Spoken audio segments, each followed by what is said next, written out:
لە شاری سلەیمانی کۆنفرانسێکی تایبەت لەبارەی ئایا عێراق دەتوانێت حکوومەتێکی نوێ پێک بهێنێت بەڕێوە چوو کە تێیدا باز لە هەنگاوەکان کرا بۆ پێکهێنانی حکوومەتی نوێ. مامۆستایەکی زانکۆ دەڵێت ئەگەر بەزووی حکوومەتی نوێ پێک نەهێنرێت و لەوە زیاتر دواب بکەوێت ئەوە کاریگەری خراپی دەبێت لەسەر عێراق و ناوچەکە بەگشتی.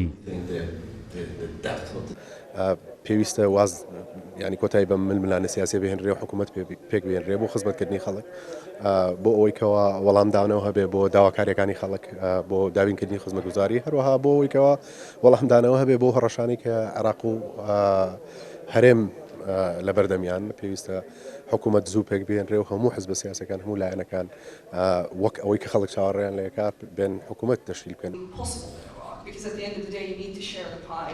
توێژەرێکیش لە گروپی خەیرانە نێودەوڵەتیەکانیش دەڵێت لە ئێستادا پێویستە لایەنە سیاسیەکان ڕێک بکەون لەسەر پێکهێنانی حکوومەتی نوێ.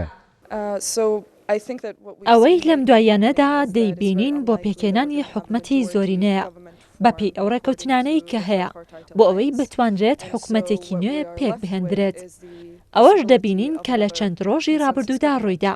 ئەوەش داواکردنە بۆ چاوپێکەوتنە لە نێوان سەدر و مالیکی بۆ ئەوەی دواتریش ڕەوتی سەدر لە چوارچێوەی هەماهەنگی ڕێک بکەون بۆ پێکهێنانی حکوومەت.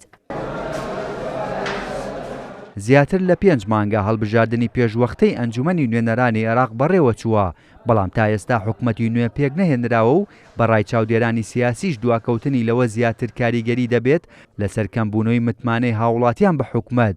بۆیە بە گرنگی دەزانن لایەنە سیاسیەکان بەرژەوەندیە تایبەتیەکانیان وەلاوە بنێن لە پێناو بەرژەوەندی گشتیدا بۆ ئەوەی بە زووترین کات حکوومەت پێک بهێنرێت.